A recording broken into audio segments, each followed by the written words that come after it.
जय श्री कृष्णा। कैसे हैं आप? पार्थाय प्रतिबोधितां भगवता नारायणेन स्वयं व्यासेन ग्रथितां पुराणमुनिना मध्ये महाभारतम् अद्वैतामृतवर्षिणीं भगवतीम् अष्टादशाध्यायिनीम् अम्ब त्वामनुसन्ददामि भगवत् गीते भवद्वेषिणी। गीता माता की जय जयकार करते हुए ध्यान श्लोक से माँ के साथ जुड़ने की, माँ को अपनाने की विशेष प्रार्थना करने के साथ आज हम प्रवेश कर रहे हैं 10वें अध्याय के 9वें और 10वें श्लोक में। और उसके पहले ये याद करें कि हम अपने दिन को कैसे बिताते हैं, वो इस पर निर्भर करता है कि हम अपने साथ कैसा संवाद बना रहे हैं, हमारा चिंतन क्या है, हमारा चिंतन कैसा होना चाहिए। इसके बारे में जो संकेत आज 9वें श्लोक से प्राप्त हो रहा है, उस तरफ बढ़ते हैं।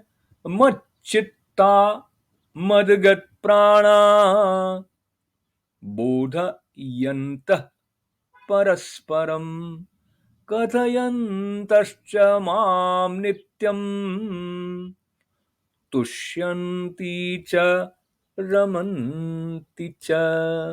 इसका हिंदी अर्थ ये है कि अपनी विभूति बता रहे हैं कृष्ण भगवान और कह रहे हैं कि और वो निरंतर मुझ में मन लगाने वाले, मच्चित्ताहा, और मुझ में ही प्राणों को अर्पण करने वाले भक्तजन, मदगत प्राणाहा, मेरी भक्ति की चर्चा के द्वारा आपस में मेरे प्रभाव को जनाते हुए तथा गुण और प्रभाव सहित मेरा कथन करते हुए ही निरंतर संतुष्ट होते हैं और मुझ वासुदेव में ही निरंतर रमण करते हैं।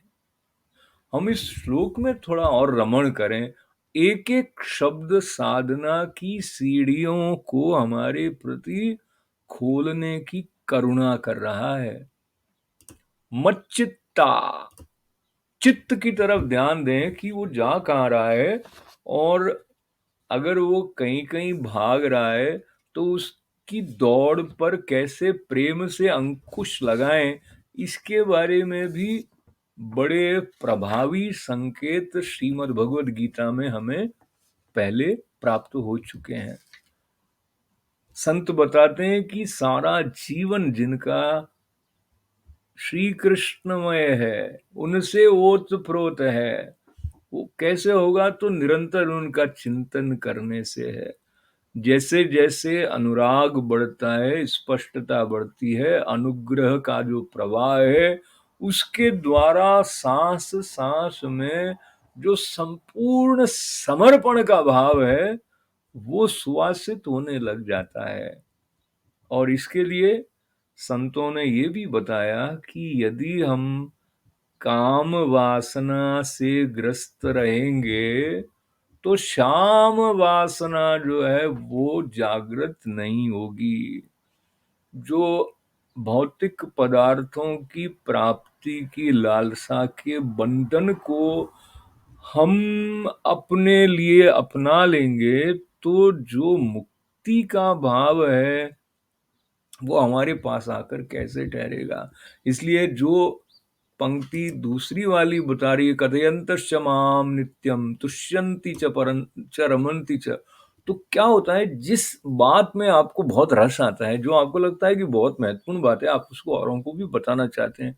अगर हमें कृष्ण की लीला के रस के द्वारा, कृष्ण के तत्व के द्वारा उतना आनंद प्राप्त हो रहा है जो कि पूरे समर्पण के भाव से उनमें रम जाने पर होगा, तो स्वाभाविक रूप से कृष्ण के अलावा अन्य किसी इतर चर्चा में हमारा मन लगेगा नहीं, और जो कुछ कार्य किया जाएगा, सारी की सारी चेष्टाएं भगवान को समर्पित हो ही जाएंगी, क्योंकि कुछ और न तो चिंतन करना है न पाना है, और जहां है कृष्ण ही कृष्ण है। जो इस अनुभूति से भर जाएंगे तो उनको ये पता लगेगा कि जो सचमुच में स्वतंत्रता है, जीवित होने के साथ जिस स्वतंत्रता का अनुभव करना है, वो तो ठाकुर जी की सेवा में ही है। अन्य जो उपक्रम है वो कहीं ना कहीं बांध देते हैं, तो अहंकार, बुद्धि, मन सब उनको समर्पण, प्रेममय सत्य और सत्यमय प्रेम। संत बताते हैं कि जब हम तृप्त होते हैं तो हमारे विचार शिथिल नहीं होते, कमजोर नहीं होते। जब संशय होता है, अतृप्ति की भावना होती है, तो फिर हम और स्थलों पर अपने आप को तृप्त करने के कोई ना कोई बहाने ढूंढते रहते हैं। मदगत प्राणा जब कहा तो इसका अर्थ ये हो गया कि हमारा जो प्राणों का प्रवाह है वो निर्भर नहीं कर रहा है अपने पारिवारिक संबंधों पर, धन संपत्ति पर, सत्ता पर, कीर्ति पर। और ये कहा कि जब भगवान में रमण करने लग जाता है भक्त, तो फिर उसको भवसागर का भय नहीं रहता, और उसको कर्म भी भयावह नहीं लगता। समर्पित भाव से कर्म करते हैं। इस संबंध में संतों की वाणी से एक ऐसी उपमा प्रकट हुई है कि पति पत्नी के संयोग से जैसे संतान की उत्पत्ति होती है, उसी प्रकार से जीव और जगदीश के संपर्क से, संबंध से कर्म की उत्पत्ति होती है। तो जो कर्म है वो इतनी पावनता के साथ में प्रकट जब हो रहा है, तो मुक्ति से मुक्ति तक की यात्रा सहज हो जाती है। इस बात को अपने पास सहेज कर रखते हुए 10वें अध्याय के 10वें श्लोक की तरफ चलते हैं। तेषां सतत युक्तानां भजतां प्रीतिपूर्वकं ददामि बुद्धियोगं तं येन मामुपयान्ति ते।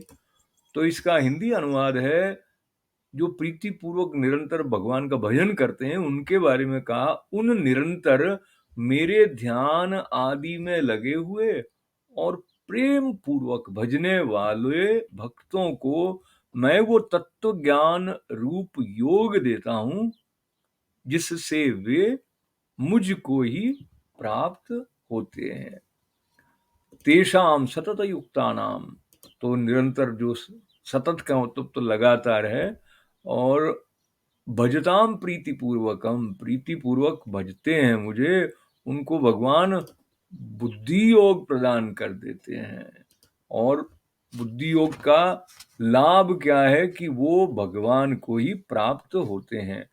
तो ये बात जो है वो है समर्पित भक्त की, जो समन्वित है, जो तीव्र अनुराग से युक्त है, और जो हरि स्मरण में लीन है, उसको दिव्य अनुग्रह प्राप्त होता है, जिसका विवेक जागृत हो और जो आत्म ज्ञान के प्रकाश के लिए तैयार हो गया है, क्योंकि उसका संपूर्ण चिंतन अच्युत का है, प्रभु का है।